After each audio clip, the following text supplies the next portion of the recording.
Welcome to Brainish English Stories. Behind the Scenes by Elizabeth Keckley. Chapter 1. Where I Was Born.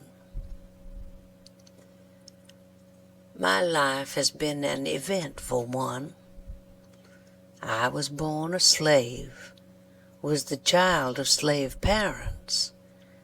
Therefore I came upon the earth free in godlike thought, but fettered in action.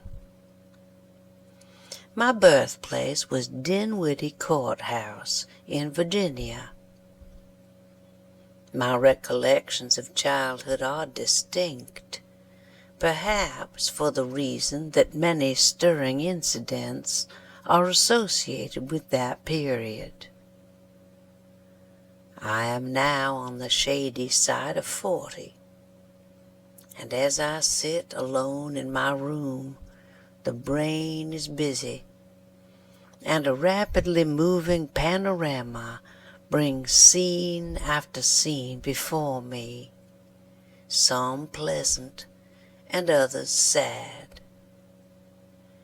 And when I thus greet old familiar faces, I often find myself wondering if I am not living the past over again.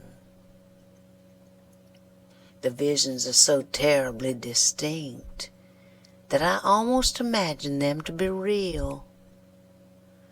Hour after hour I sit while the scenes are being shifted, and as I gaze upon the panorama of the past, I realize how crowded with incidents my life has been. Every day seems like a romance within itself, and the years grow into ponderous volumes. As I cannot condense, I must omit many strange passages in my history. From such a wilderness of events, it is difficult to make a selection. But as I am not writing altogether the history of myself, I will confine my story to the most important incidents which I believe influenced the molding of my character. As I glance over the crowded sea of the past, these incidents stand forth prominently, the guideposts of memory. I presume that I must have been 4 years old when I first began to remember. At least I cannot now recall anything occurring previous to this period. My master, Colonel A. Burwell, was somewhat unsettled in his business affairs, and while I was yet an infant, he made several removals. While living at Hampton-Sydney College, Prince Edward County, Virginia, Mrs. Burwell gave birth to a daughter, a sweet black-eyed baby, my earliest and fondest pet. To take care of this baby was my first duty. True, I was but a child myself, only 4 years old, but then I had been raised in a hardy school, had been taught to rely upon myself, and to prepare myself to render assistance to others.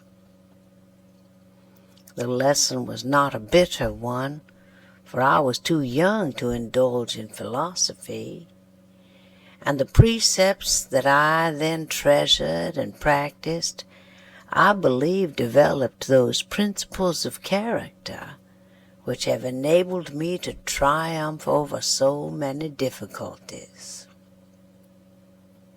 Notwithstanding all the wrongs that slavery heaped upon me, I can bless it for one thing: youth's important lesson of self-reliance. The baby was named Elizabeth, and it was pleasant to me to be assigned a duty in connection with it, for the discharge of that duty transferred me from the rude cabin to the household of my master. My simple attire was a short dress and a little white apron. My old mistress encouraged me in rocking the cradle by telling me that if I would watch over the baby well, keep the flies out of its face, and not let it cry, I should be its little maid. This was a golden promise, and I required no better inducement for the faithful performance of my task. I began to rock the cradle most industriously, when lo, out pitched little Pet on the floor. I instantly cried out, "Oh, the baby's on the floor!" and not knowing what to do, I seized the fire shovel in my perplexity and was trying to shovel up my tender charge, when my mistress called to me to let the child alone, and then ordered that I be taken out and lashed for my carelessness. The blows were not administered with a light hand, I assure you, and doubtless the severity of the lashing has made me remember the incident so well. This was the first time I was punished in this cruel way, but not the last. The black-eyed baby that I called my pet grew into a self-willed girl, and in after years was the cause of much trouble to me. I grew strong and healthy, and notwithstanding I knit socks and attended to various kinds of work, I was repeatedly told, when even 14 years old, that I would never be worth my salt.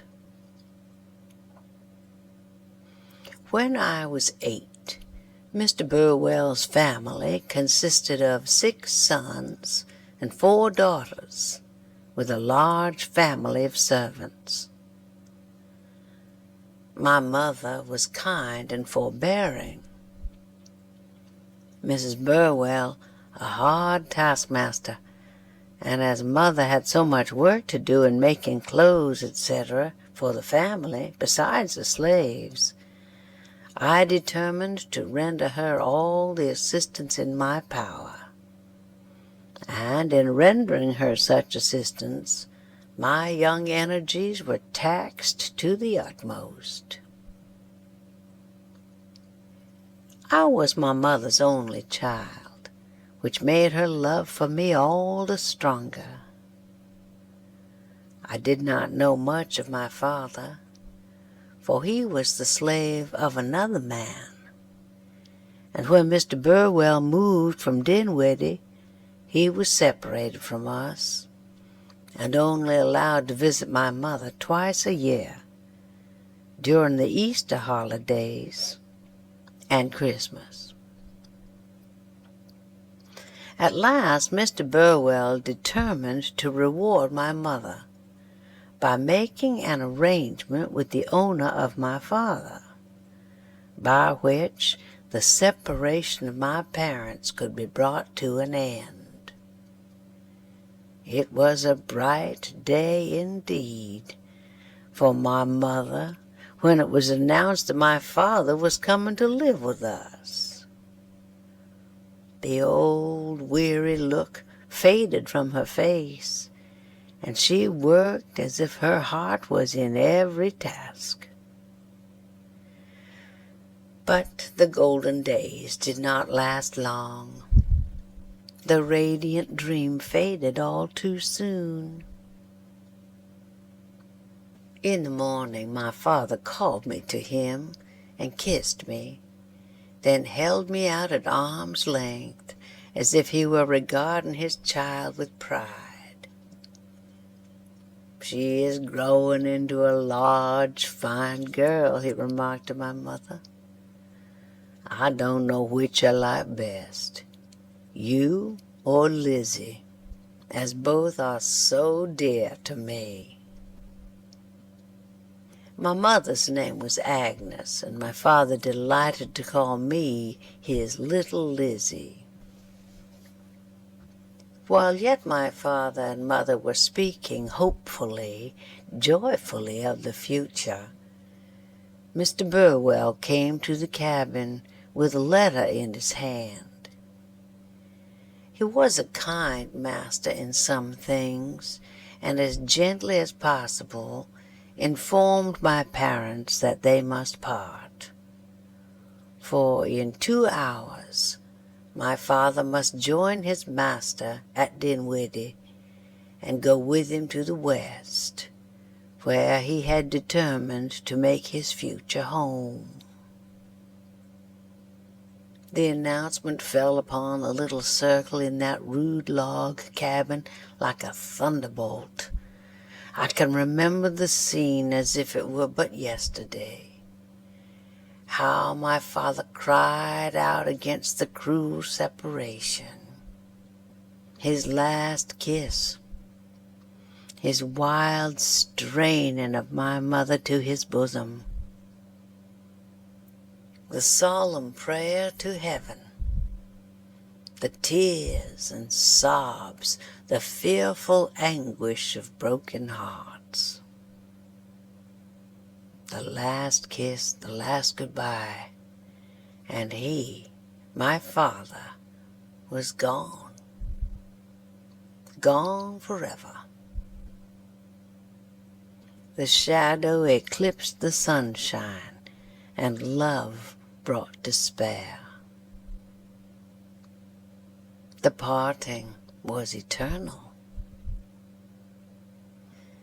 The cloud had no silver lining, but I trust that it will be all silver in heaven.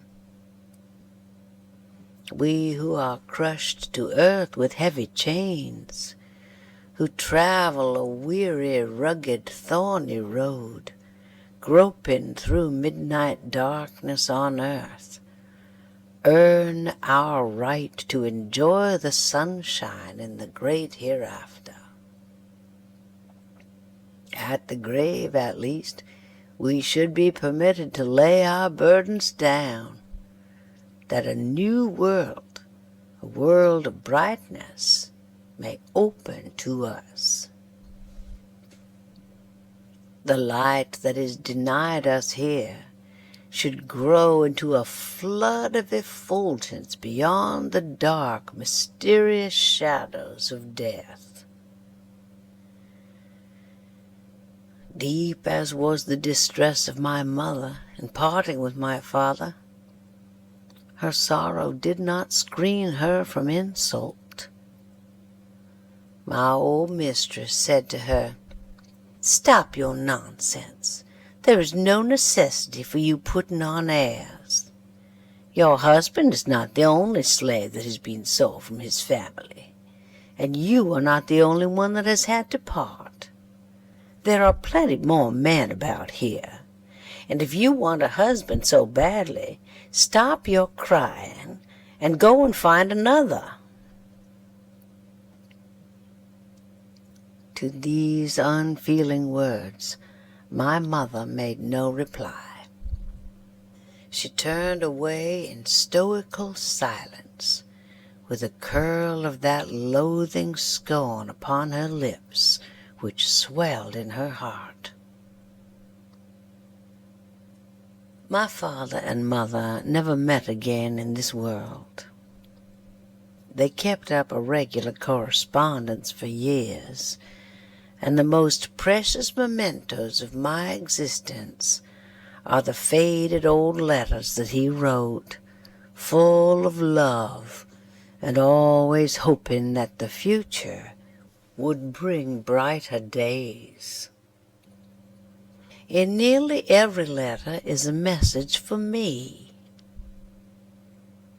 "Tell my darling little Lizzie," he writes, to be a good girl and to learn her book. Kiss her for me and tell her that I will come to see her some day." Thus he wrote time and again, but he never came. He lived in hope, but died without ever seeing his wife and child. I note a few extracts from one of my father's letters to my mother, following copy literally. Shelbyville, September 6, 1833. Mrs. Agnes Hobbs. Dear wife, my dear beloved wife, I am more than glad to meet with opportunity write these few lines to you by my mistress, who are now about starting to Virginia, and several others of my old friends are with her. In company, Mrs. Ann Russ, the wife of Master Thomas Russ, and Dan Woodyard and his family. And I am very sorry that I haven't the chance to go with them, as I feel determined to see you, if life lasts again. I am now here and out at this place, so I am not able to get off at this time. I am right well and hearty, and all the rest of Master's family. I heard this evening by mistress that I are just from the all sends love to you and all my old friends.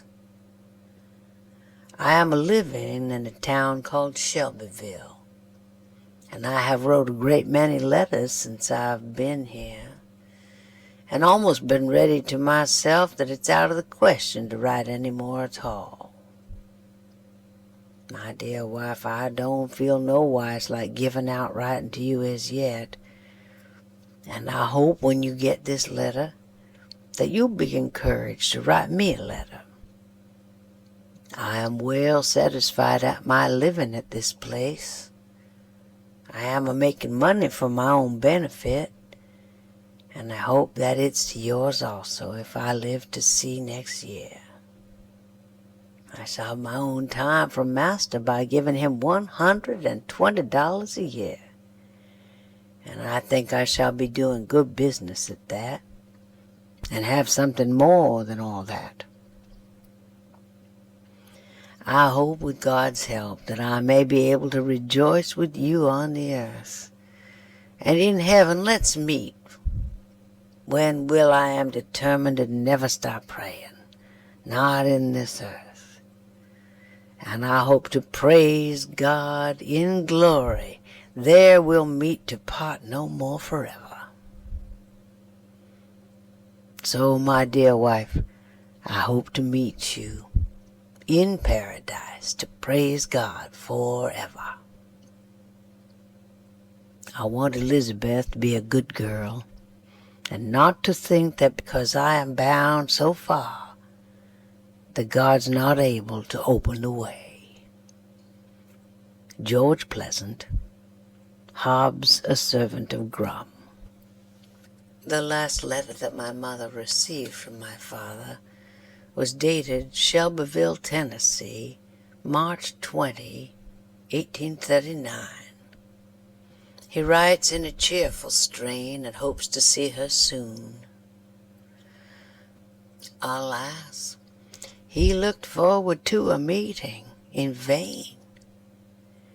Year after year, the one great hope swelled in his heart, but the hope was only realized beyond the dark portals of the grave. When I was about 7 years old, I witnessed for the first time the sale of a human being. We were living at Prince Edward in Virginia, and Master had just purchased his hogs for the winter, for which he was unable to pay in full. To escape from his embarrassment, it was necessary to sell one of the slaves. Little Joe, the son of the cook, was selected as the victim. His mother was ordered to dress him up in his Sunday clothes and send him to the house. He came in with a bright face, was placed in the scales, and was sold like the hogs at so much per pound. His mother was kept in ignorance of the transaction, but her suspicions were aroused. When her son started for Petersburg in the wagon, the truth began to dawn upon her mind, and she pleaded piteously that her boy should not be taken from her. But Master quieted her by telling her that he was simply going to town with the wagon and would be back in the morning. Morning came, but little Joe did not return to his mother. Morning after morning passed, and the mother went down to the grave without ever seeing her child again. One day she was whipped for grieving for her lost boy. Colonel Burwell never liked to see one of his slaves wear a sorrowful face, and those who offended in this particular way were always punished. Alas, the sunny face of the slave is not always an indication of sunshine in the heart. Colonel Burwell at one time owned about 70 slaves, all of which were sold, and in a majority of instances wives were separated from husbands and children from their parents. Slavery in the border states 40 years ago was different from what it was 20 years ago. Time seemed to soften the hearts of master and mistress, and to ensure kinder and more humane treatment to bondsmen and bondswomen. When I was quite a child, an incident occurred which my mother afterward impressed more strongly on my mind. One of my uncles, a slave of Colonel Burwell, lost a pair of plow lines, and when the loss was made known, the master gave him a new pair and told him that if he did not take care of them, he would punish him severely. In a few weeks, the second pair of lines was stolen, and my uncle hung himself rather than meet the displeasure of his master. My mother went to the spring in the morning for a pail of water, and on looking up into the willow tree which shaded the bubbling crystal stream, she discovered the lifeless form of her brother suspended beneath one of the strong branches. Rather than be punished the way Colonel Burwell punished his servants, he took his own life. Slavery had its dark side as well as its bright side.